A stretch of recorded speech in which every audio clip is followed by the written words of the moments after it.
Hi everyone, my name is Kendrick and welcome to Travel and Live Free. In this video, we're gonna cover my country number 25 to visit every single country in the world, and that country is Cambodia.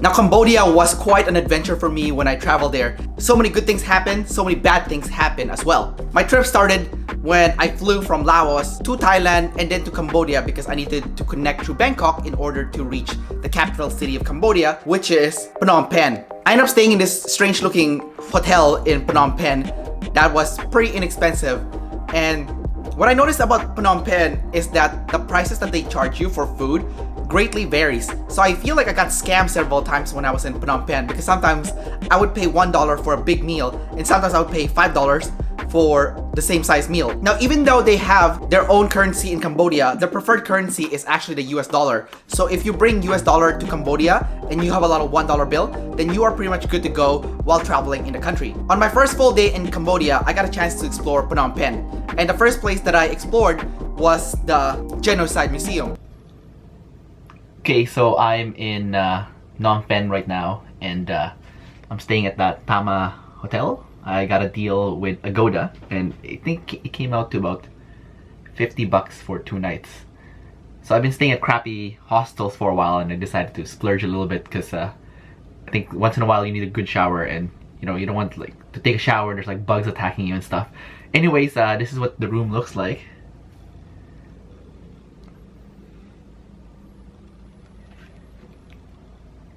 Yeah, it's pretty small, but you know, it's nice and compact, and the washrooms are clean, so pretty happy with that.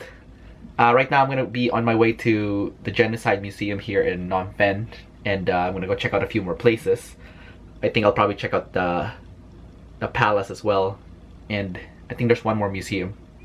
Anyway, so far so good. I really like it here, and tomorrow I'll be taking a bus to Siem Reap and see the famous Angkor Wat. Anyways, I'll talk to you soon. Now, the Genocide Museum in Phnom Penh is really crazy. It is one of the most messed up museums I've ever seen in my life, but it was also really authentic.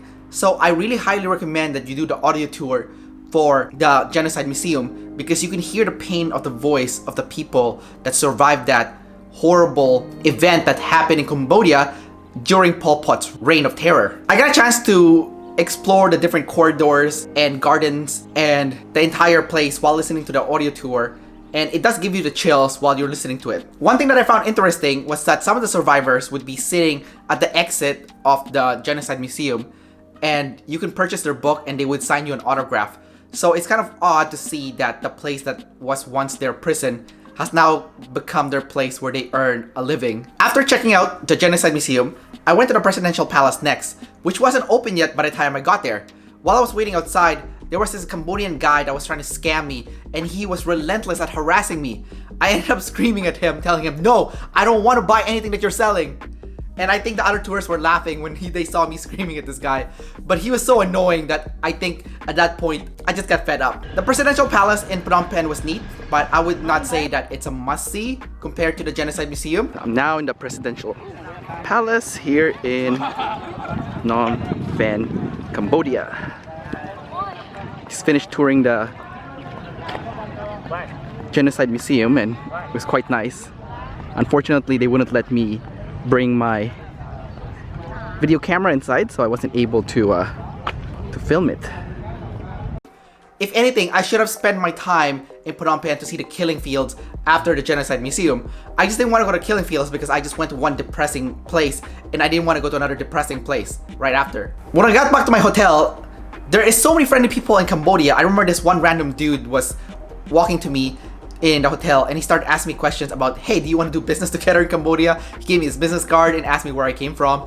And yeah, really interesting people in Cambodia who are really eager to do business with foreigners. The next day, I decided to take the long bus going from Phnom Penh all the way to Siem Reap because my next destination is to see the famous Angkor Wat in Siem Reap. The bus ride from Phnom Penh to Siem Reap was actually pleasant, and I made friends with some of the locals in the bus and they were chatting with me, and I'm always surprised to see that there's a percentage of the population that can speak English, and they loved chatting with the foreigners. Even though I look Asian, they still knew that I was not from Cambodia, and we still had that good conversation. So I was making friends left and right when I was traveling in Cambodia. By the time I arrived in Siem Reap, a horde of people came out trying to sell us their tuk-tuk service, and I felt like it was a ripoff, so I waited for all the tourists to go get their tuk-tuk service first, because I knew if I just waited and be patient, then I can get the leftover tuk-tuk drivers who are willing to give me a better price. And that's exactly what happened, because at the end there was only a few tuk-tuk drivers left, and they were trying to bargain hard with me to take the tuk-tuk tour of Angkor Wat the next day, and I just wouldn't budge. I had a certain price that I wanted in the back of my head, and until I got that price, I wasn't gonna budge. Finally, a young tuk-tuk driver decided that he would accept the price that I offered, and the other tuk-tuk drivers were not pleased with me, but this young guy took that offer. Alright, so I just arrived here in Siem Reap, and thankfully the bus ride from Phnom Penh to Siem Reap didn't take as long as I thought it would. So luckily I got here faster than originally planned. Now I was pretty proud of myself because usually I get ripped off when I bargain for taxi rides or tuk-tuk rides. So when I arrived at the bus depot today, they wanted me to pay $20 for a tour of Angkor Wat tomorrow, including Angkor Thom, and an additional $3 from the bus depot to the hotel. So all in all, they wanted 23 bucks, but I managed to bargain it down to 15 bucks.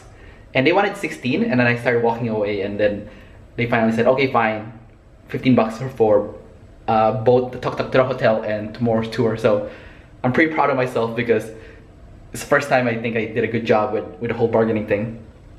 Anyways, I'm here now in the hotel.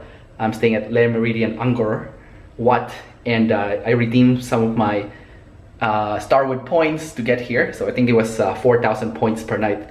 And I've been saving up my points for a while, and I decided to just cash in for 2 nights so I can use the gym and get some time to relax and get a good shower. Anyways, I'll give you a quick tour of this room because it's quite nice. Alright, so here we go. Alright, so this is the bedroom. There's a king-size bed. And if you look right here, this is the washroom. There's a window in the washroom which you can open or close. And if I peek right in, you can see where the shower is, toilet, and the tub. Alright, so if I move right here, this is the window. And apparently there's a really nice view outside, so let's just take a quick look. Alright, look at that. Holy smokes. That pool view is amazing. I'm gonna have to go for a swim later. Anyways, that's about it in terms of Siem Reap so far, and I've been liking my time here in Cambodia, and we'll talk to you soon. The next day, the tuk-tuk driver picked me up from the hotel that I was staying in. So the tuk-tuk driver was actually a great guy. He took me to Angkor Wat. I got to see all the different temples in that place. Some of the places that I saw in Angkor Wat includes Angkor Wat itself,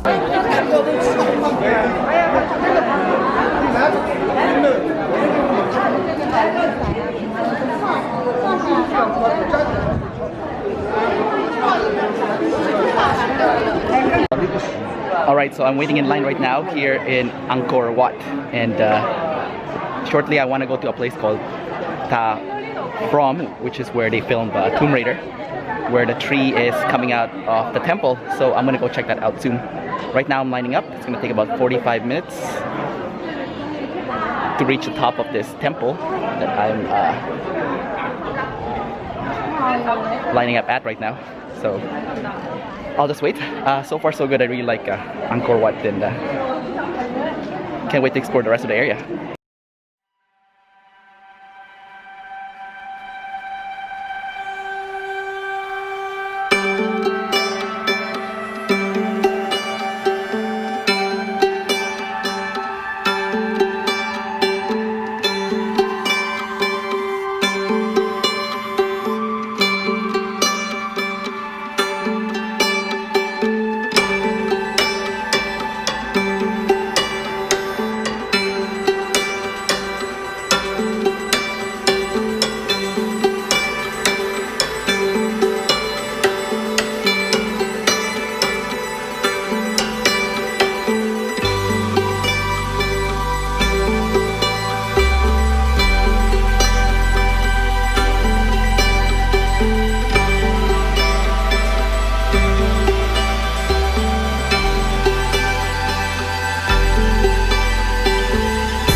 And then there's another temple called Angkor Thom.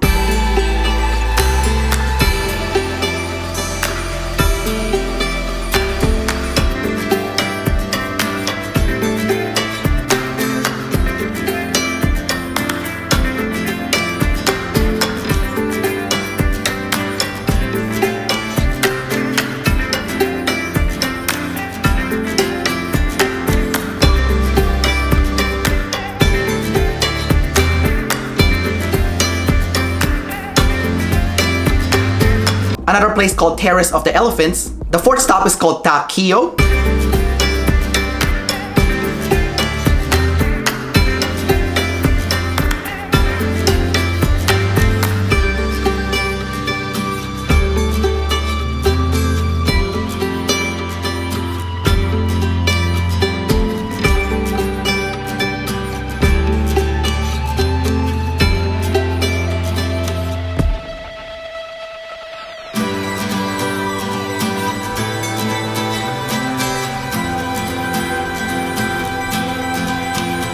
The fifth stop, which is probably the most iconic site of Angkor Wat, is Ta Prohm, or a lot of the locals call it the Angelina Jolie Temple, because it's where you see the trees coming out of the temple wall itself.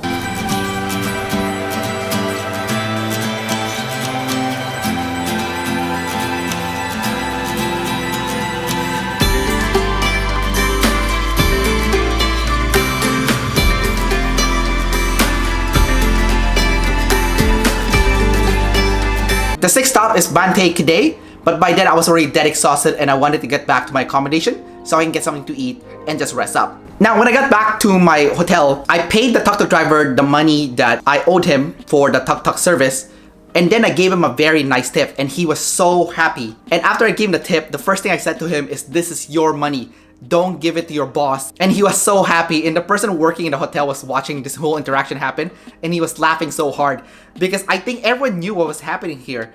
This poor young guy was being taken advantage of by his owner and probably wasn't paying him very well. So even though I don't speak Cambodian, I kind of got that vibe from them when I was bargaining the previous day. That's why I wanted to bargain really hard, so that when I give him the money, that's how much money his boss would expect for him to give back to him. So the rest of the money actually would go to him, which I think he needed more. And he did a good service, he was a great guy, and I think he deserved it. He actually asked me the next day if I wanted to hire him again. And I would totally love to hire this guy. He was such a fantastic fellow. But the next day I was actually going to Bangkok and leaving Cambodia. The next day though, this day was one of the craziest days during my 1-year trip around the world. The trip started pretty tame, where a tuk-tuk driver took me to the bus station where I would be taking a bus going from Siem Reap all the way to Bangkok. I sat beside this Finnish guy and we just chatted in the bus while we were taking the bus to the border of Cambodia and Thailand. And by the time we got to the border of Cambodia and Thailand, we went through immigration. Now, this is when things really went bad. The immigration staff at the border said to me, "Where is your e-visa?" And I said, "Oh, I gave my e-visa when I entered the country. I didn't think I needed it on the way out." And he said, "You need it." He takes my passport and throws it at me, bounces off my chest, and he says, "Get it printed or you can't cross out of Cambodia." Now, to tell you the truth, I think he just wanted a bribe. But I didn't clue in until later on that he was looking for a bribe. And at the same time, I'm really against paying bribes, so I didn't pay him any bribe. I was really frantic because the bus had my belonging in it. And it was already in the Thailand side. So frantically, I went around asking people for help. "Hey, do you know any place that has a printer?" No one spoke in English. I went to a few hotels and I asked them, "Do you have a printer that I can use? I can pay you money." And everyone said they didn't have any printer. I even hired a motorcycle taxi to take me to a place that has a printer. And I was even doing really dumb things. Like I was going up to people, I was like, "Is there a place that has a do?" Now, obviously they didn't understand what I was talking about. But yeah, I was just frantic. I didn't know what to do. Like my stuff was already in the Thailand side. What am I gonna do here? I'm stuck in Cambodia. Lucky for me, I did have a SIM card on my phone for Cambodia that I purchased when I first arrived in the country, which is my first tip to anyone that's going to Cambodia. Make sure that you buy a SIM card because it's gonna save your life. I ended up going to this casino and I asked them, "Please, do you have a printer? I will pay you money if you can print my e-visa for me." And finally they said to me, "Yes, we have a printer, but it's broken. But we will try to fix it." And they tried to fix their printer, and guess what? They fixed their printer. What a miracle. And they told me, "Okay, email us your e-visa." So I emailed them the e-visa, and they printed it. And those people were so nice. I tried to pay them money and they wouldn't take my money. They were so nice. Cambodia is full of warm people. It's only the mean people at the border that are not nice, but a lot of people in Cambodia are super nice. With my e-visa at hand, I quickly ran back to the border, went to immigration, gave them my e-visa, they stamped me out of the country. I go to the Thailand side of the immigration, and guess what? It was their lunch break, and it was gonna be a 2-hour lineup to get through Thailand. By the time I got through Thailand, I looked around frantically for my bus, and guess what? It was long gone. I felt so defeated because not only is my stuff in the bus, I also had a flight that evening going to Chiang Mai. At that point, I kind of just resigned to myself and accepted that, okay, I lost my stuff, I'm probably gonna miss my flight, it's not the end of the world, I'm still okay, I'm still safe. I have my passport with me and my money with me, so I'm still okay. I did have my smaller backpack with me, which had my camera as well, so even though I lost most of my stuff in the big backpack, the most important stuff I still had with me. While looking around for a solution to get to Bangkok somehow, a random guy sitting in a random cafe called me and said, hey, your bus left you. You were too slow. And I said, oh, what do I do now? How do I get back to Bangkok? And he said, we'll put you in another bus. And I said, oh, what about my stuff? They're like, try your luck when you get to the bus depot in Bangkok. I wasn't gonna take any chances while I was on this side. I quickly purchased a SIM card just so I can keep track of the flight and the time, and if I need to make any phone calls or check the internet. A part of me kind of accepted that I'm not gonna make my flight and my stuff has been stolen, but there's also a part of me that was hoping that everything would work out. By the time I get to the bus depot in Chiang Mai, I look around for the bus that I was previously in, and someone pointed out where the bus was that I missed.